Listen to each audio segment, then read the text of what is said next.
Konnichiwa otakus, welcome to otaku hub. तो आज हम डिस्कस करने वाले हैं top 10 strongest character of Jujutsu Kaisen के ऊपर। तो मैं ये लिस्ट को एक ऑर्डर में रखूंगा और अगर आपके ओपिनियन मेरे ओपिनियन से मैच नहीं करते तो it's totally fine. No two people can perceive one thing, so let's begin. Number 10 पे आती है माकी उचिहा, आई मीन माकी जनिन। मांगा के स्टार्टिंग में हमें माकी को तो एक एवरेज स्ट्रेंथ सोर्सरर के रूप में दिखाया गया था, बट जिस लेवल का पावर अप माकी को परफेक्शन प्रिपरेशन आर्क में मिला है, that took her to the next level. जब माई सेक्रीफाइस करती है खुद को, तब हमें माकी का ट्रांसफॉर्मेशन देखने को मिलता है। Transformation from an average sorcerer to a power house, and उसका सेंसेस जिस पॉइंट तक एम्पलीफाइड हो जाता है, उससे वो लिटरली सेंस कर पा रही होती है changes in air density and temperature में। आपने मांगा पढ़ा होगा तो आपको पता ही होगा कि वो दिन जेनिन क्लैन के साथ जो हुआ था वो फाइट नहीं था, it was a complete slaughter. वो फाइट के टाइम माकी ने लिटरली वन शॉट किया था ओची एंड चानेइची को, उसके बाद 2 फर्स्ट ग्रेड सोर्सरर को भी, एंड कोई भी ऐसा नहीं था जो कि उसको टक्कर दे सकता था। और ऐसा नहीं कि माकी को पावर अप मिलने के बाद ही वो स्ट्रॉन्ग हुई है, बल्कि वो पहले से ही स्ट्रॉन्ग थी। जैसे कि वो वैरायटी ऑफ कर्स टूल को यूज कर सकती थी। और अकम्प्लिशमेंट की बात करें तो शिबुया आर्क में खुद के दम पर वो एंड तक टिके थे, स्पेशल ग्रेड कर्स डैगन के फाइट में। एंड हम माकी के करंट फॉर्म को कैसे ही भूल सकते हैं। वो अभी यूज करती है dragon bone, just like Toji use करता था प्लेफुल क्लाउड को। माकी के पास 0 कर्स एनर्जी है, जो कि उसको बहुत ही डिसएडवांटेज देता है, बट उसी के कारण उसका हेवनली रेस्ट्रिक्शन 100% एक्टिव हो जाता है तोजी की तरह। दैट्स व्हाई इतने सारे कैरेक्टरिस्टिक को देख के हम बोल सकते हैं कि माकी एक स्ट्रॉन्ग कैरेक्टर नहीं, बल्कि one of the most strongest character है in the Jujutsu Kaisen universe. Number 9 पे आता है Toji Fushiguro, the sorcerer killer. In all honesty, Toji was literally a destruction, a power too strong for his own good. मुझे explain नहीं करना पड़ेगा, सबको पता ही है कि तोजी कितना ज्यादा स्ट्रॉन्ग था। तोजी पोजेस करता है super human physical strength, all thanks to his heavenly restriction. Even though Toji और माकी का स्ट्रेंथ अभी के हिसाब से एक सिमिलर लेवल पे है, but Toji curse tool use करने में वे बेटर अंडरस्टैंडिंग रखता है माकी के कंपेयर में। और तोजी माकी के कंपेयर में एक रैंक ऊपर आता है only because of his combat experience. Toji ही इकलौता कैरेक्टर है जो कि होल सीरीज में गोजो को हराया था। नॉट ओनली दैट, उसने गेटो को भी डिफीट किया था एफर्टलेसली, जिसको कि उस टाइम पे गोजो पे इक्वल कंसिडर किया जा रहा था। एंड तोजी के पास कोई कर्स एनर्जी नहीं था जो कि उसको अनडिटेक्टेबल बनाता था एक जुजुत्सु सोर्सरर के लिए, एंड इसके कारण ये उसको अलाउ करता था बैरियर के थ्रू मूव कर पाने में, and even sneak passes through 6 eyes technique. However, with all that said, Toji isn't invincible and can easily lose to the top tier sorcerer, जिनके बारे में हम आगे बात करेंगे। नंबर 8 पे आता है Hajime Kashimo. Kashimo is a sorcerer from over 400 years, and वो बस एक सोर्सरर नहीं है, बल्कि कासिमो उस एरा का सबसे स्ट्रॉन्गेस्ट सोर्सरर था। जैसे कि गोजो और सुकुना, जो कि अपने अपने एरा के स्ट्रॉन्गेस्ट सोर्सरर है। इसी स्टेटमेंट से ही पता चलता है कि कासिमो ये स्ट्रॉन्गेस्ट लिस्ट में क्यों डिजर्व करता है। कासिमो का कर्स एनर्जी का प्रॉपर्टीज है इलेक्ट्रिक करंट, जो उसका बॉडी को एक कांस्टेंट इलेक्ट्रिफिकेशन के स्टेट में रखता है। और जैसे सुकुना फायर अटैक करता है, वैसे ही कासिमो का इलेक्ट्रिक अटैक है। मतलब हर अटैक उसके श्योर हिट है, मतलब कि उसका सारे अटैक उसके अपोनेंट को लगेंगे ही लगेंगे, जिससे कि उसका फिजिकल अटैक को डिफेंड करना नियरली इम्पॉसिबल है। कासिमो को कलिंग गेम पे टाइम पे इंट्रोड्यूस किया गया था, और बस कुछ ही टाइम में हमें पता लग गया था कि वो कितना स्ट्रॉन्ग कैरेक्टर है। एंड कलिंग गेम में वही फर्स्ट प्लेयर था जो कि फर्स्ट रूल ऐड किया था। वी ऑल नो कि कासिमो पोटेंशियल रखता है वन ऑफ द स्ट्रॉन्गेस्ट होने का, बट हमने कासिमो का इनेट कर्स टेक्निक और डोमेन एक्सपेंशन अभी तक नहीं देखा है, तो हम श्योरली नहीं बोल सकते कि वो कितना स्ट्रॉन्ग है। बट एक चीज हम बोल सकते हैं कि only with that electrification attack वो सुकुना को कभी डिफीट नहीं कर सकता। और कासिमो, जो कि उसके एरा का सबसे स्ट्रॉन्गेस्ट था, उसको कलिंग गेम में हराया था एक 3rd ईयर स्टूडेंट ने, जो कि इस लिस्ट में नंबर 7 पर आता है, किंजी हाकारी। अगर मैं एक वर्ड में डिस्क्राइब करूं तो he is the Killer Bee of Jujutsu Kaisen. Hakari Tokyo High का एक 3rd ईयर स्टूडेंट है who is widely recognised as one of the most powerful student alongside Yuta Okkotsu. Because according to Gojo, Hakari and Yuta are the only 2 potential candidates to rival his power one day. The thing is Hakari का कोई great नहीं है बाकी sorcerer की तरह, but Gojo जो सोचता है हकारी के बारे में उतना काफी है ये बंदा किस लेवल का है। इवन गोजो को भी राइवल करने का पोटेंशियल रखता है। एंड मैं ये श्योरली बोल सकता हूँ कि इसका स्ट्रेंथ एक स्पेशल ग्रेड सोर्सरर के बराबर है।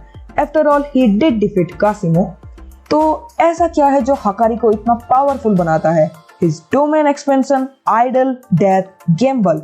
ये डोमेन इसको अलाउ करता है क्रिएट करने में एक गैम्बल स्टेशन को, मतलब एक कसिनो को, जहां अगर वो लकी रहा और जैकपॉट हिट किया तो ये इमोर्टल हो जाएगा। और ये बंदा बहुत ही ज्यादा लकी है क्योंकि इसका जैकपॉट हिट करने का रेशियो 1:239 है, मतलब हर बार ये जैकपॉट हिट ही करेगा। और जब वो जैकपॉट हिट करता है तब उसको 4 मिनट 11 सेकंड के लिए अनलिमिटेड कर्स एनर्जी मिलता है। उस 4 मिनट 11 सेकंड में उसको कोई भी इंजरी होता है तो वो तुरंत हील कर देता है, making him quite literally unkillable. Imagine reincarnating from Heian era as a war-seasoned samurai sorcerer, and the first thing you found is that guy is trying to fight while smoking at you.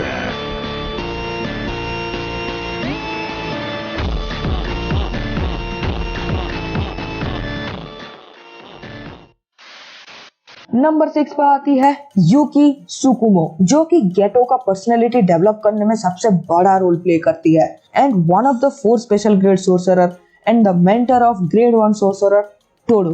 अगर हम यूकी के abilities के बारे में बात करें तो हमें उसका एबिलिटीज के बारे में कुछ ज्यादा नहीं बताया गया है, but as one of the 4 special grade sorcerer she has to be one of the strongest one. Yuki का पावर लेवल का हमें पता चला था केंजाकू वाले फाइट में। यूकी चोजो वर्सेस केंजाकू, क्या ही बवाल फाइट था, एकदम नेक्स्ट लेवल। उस फाइट में हमें बताया गया था यूकी का शिकिगामी गरुडा एंड उसका super power इनेट curse technique star raise के बारे में, और यही टेक्निक उसे एक स्पेशल ग्रेड सोर्सरर बनाता है। ये टेक्निक से ये खुद के बॉडी का या फिर इसके शिकिगामी का वर्चुअल मास बढ़ा सकती है, मतलब एक 2.5 किलो का पंच से 2.5 टन का पंच का इफेक्ट होगा। Yuki was able to exercise a grade 1 curse within a matter of second and even overpowered Kenjaku in a close range combat effortlessly.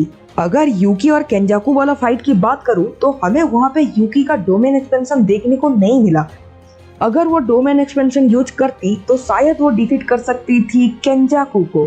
No doubt in terms of power and strength Yuki far better थी Kenjaku से।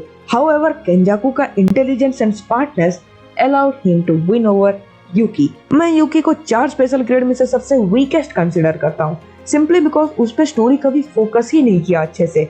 बस एक ही तगड़ा battle हमें उसका देखने को मिला था and ultimately she wasn't able to defeat him. Number 5 पर आती है योरुजू। योरुजू हाइन एरा की one of the strongest sorcerer थी, जिस एरा को गोल्डन एज ऑफ जुजुत्सु बोला जाता है। योरुजू का इनेट कर्स टेक्निक है कंस्ट्रक्शन, जो कि उसको अलाउ करता है कोई भी सब्सटेंस को रिक्रिएट करने में या कंस्ट्रक्ट करने में। हमें योरुजू का ट्रू पोटेंशियल देखने मिला था कलिंग गेम में, जब उसका और सुकुना का फाइट हुआ था। ऑल्दो सुकुना उस टाइम तक 15 फिंगर पे था और बस 10 शेडोज टेक्निक यूज कर रहा था, स्टिल वो फाइट बहुत ही तगड़ा था। और यही फाइट में योरुजू ने उसका कर्स टेक्निक से ही एक इंसेक्ट आर्मर बनाया था, जो कि बहुत ही स्ट्रॉन्ग था। एंड योरुजू का डोमेन एक्सपेंशन था 3 लेयर ऑफ एफ्लेक्शन। ये डोमेन उसको एक श्योर हिट इफेक्ट देता है, जिससे कि वो उसके टारगेट को अटैक कर सकती थी वो आइटम से जो कि वो कंस्ट्रक्ट की थी। ये डोमेन बाकी डोमेन जैसा कूल तो नहीं है, बट ये बहुत ही ज्यादा इफेक्टिव है। इवन दो सुकुना उसको हरा दिया था ओनली 10 शेडोज टेक्निक यूज करके, स्टिल वो सुकुना को एक तगड़ी टक्कर दी थी। नंबर 4 पे आता है मेरा favourite Jujutsu Kaisen character, The MVP of Culling Game, the Prodigy, Yuta Okkotsu. Yuta अभी जुजुत्सु हाई का एक सेकेंड ईयर स्टूडेंट है एंड गेटो और गोजो की तरह वो भी एक स्पेशल ग्रेड सोर्सरर है। यूटा को स्पेशल ग्रेड बनाता है उसका इमेंस कर्स एनर्जी एंड वो समन कर सकता है क्वीन ऑफ कर्सेस रिका को। इसका यही इनेट कर्स टेक्निक और रिका का पावर से ही इसने डिफीट किया था वन ऑफ द स्ट्रॉन्गेस्ट गेटो को और कलिंग गेम में उरो एंड रियू को। और आपने कलिंग गेम पढ़ा होगा तो आपको पता ही होगा कि रियू और उरो किस लीग के बंदे थे and bro defeated 2 special grades at the same time on his own. Immense curse technique और रिका के अलावा भी इसके पास है एक ब्रोकन कर्स टेक्निक जो है कॉपी, जिसके मदद से वो दूसरे कर्स टेक्निक को कॉपी कर सकता है, जैसे कि आपने जुजुत्सु काइसेन 0 मूवी में देखा होगा। और उसे बाकी सोर्सरर से डिफरेंट बनाता है his excellent understanding of his curse technique. जो बंदे के पास अनलिमिटेड कर्स एनर्जी हो, जो क्वीन ऑफ कर्सेस को समन कर पाता हो, जिसको रिवर्स कर्स टेक्निक आता हो, जिसके पास एक तगड़ा डोमेन एक्सपेंशन हो और जिसको बाकियों का कर्स टेक्निक कॉपी करने आता हो, वो बंदा क्यों ही टॉप पे नहीं होगा। अगर मैं मेरा इंट्रूसिव थॉट को जीतने देता तो मैं यूटा को टॉप पे रखता। और अभी आप पूछोगे कि गोजो और सुकुना के सामने तो यूटा कुछ नहीं है, तो मेरा बात सुनो, आपको वो जोकर गाय याद ही होगा।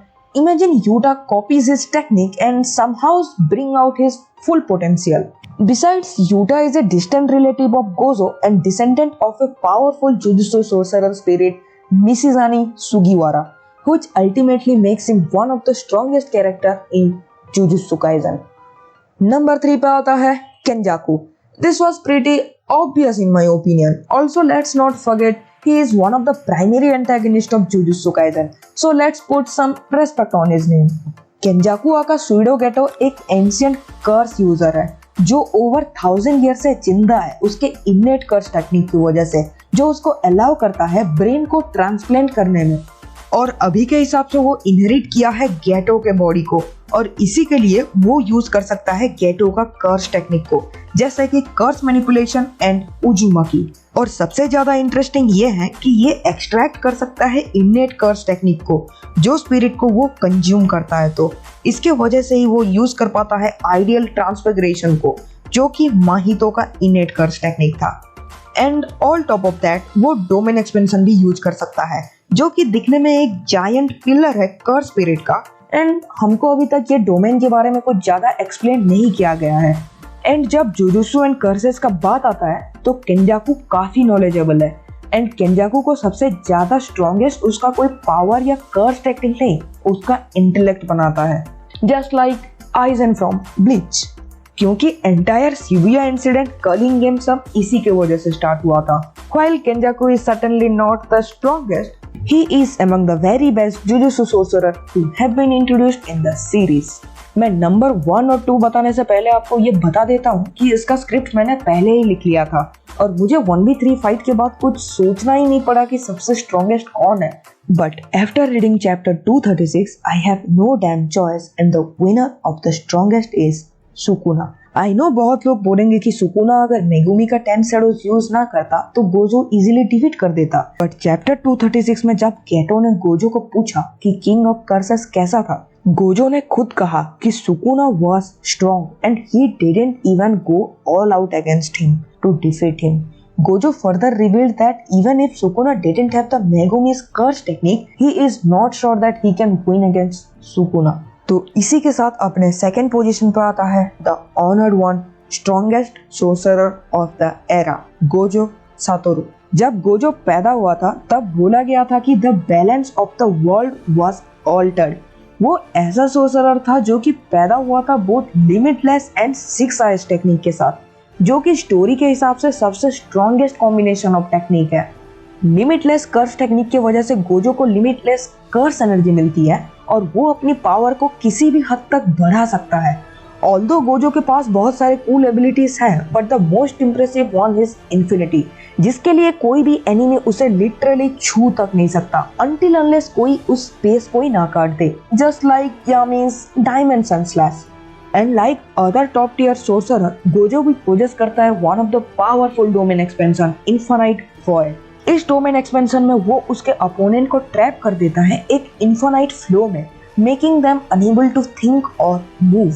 गोजो स्टार्टिंग से ही प्रूव करते आ रहा है कि वो क्यों सबसे स्ट्रॉन्गेस्ट है, जैसे कि उसने जोगो को एफर्टलेसली हरा दिया था, फिर शिबुया में मल्टीपल स्पेशल ग्रेड को एक साथ हैंडल किया था, जिसको किंग ऑफ कर्सेस बोला जाता है, जिसको स्ट्रॉन्गेस्ट सोर्सरर का टाइटल मिला हुआ है। 19 फिंगर सुकुना के अगेंस्ट जाना 1v1, उसको कुत्तों की तरह पीटना, 1 पॉइंट पे आके 1v3 सिचुएशन के अंदर आ जाना, सामने वाला आपका स्ट्रॉन्गेस्ट टेक्निक को एडेप्ट कर चुका है और वो तीनों को फाड़ के रख देना, ये बस एक ही बंदा कर सकता है, Satoru freaking Gojo. With that being said, first पे आता है winner of the battle between the strongest, king of the curses, Sukuna. According to a legend, during the golden age of Jujutsu 1000 years ago, Sukuna was an imaginary demon. वो एक human sorcerer था जो कि इतना strong था, बाकी के sorcerer उनका सब कुछ दे दिए थे उसको बस डिफीट करने के लिए, और उसके डेथ के बाद वो एक कर्स स्पिरिट में ट्रांसफॉर्म हो गया और उसका कर्स इतना स्ट्रॉन्ग था कि उसके रियल बॉडी पूरी तरह से डिस्ट्रॉय हो गई। लेकिन उस समय उसका बॉडी के 20 इंडेस्ट्रक्टेबल फिंगर को डिफरेंट लोकेशन में रख दिया गया और लंबे समय तक वो कर्स सब्जेक्ट के नाम पर पास ऑन होते रही।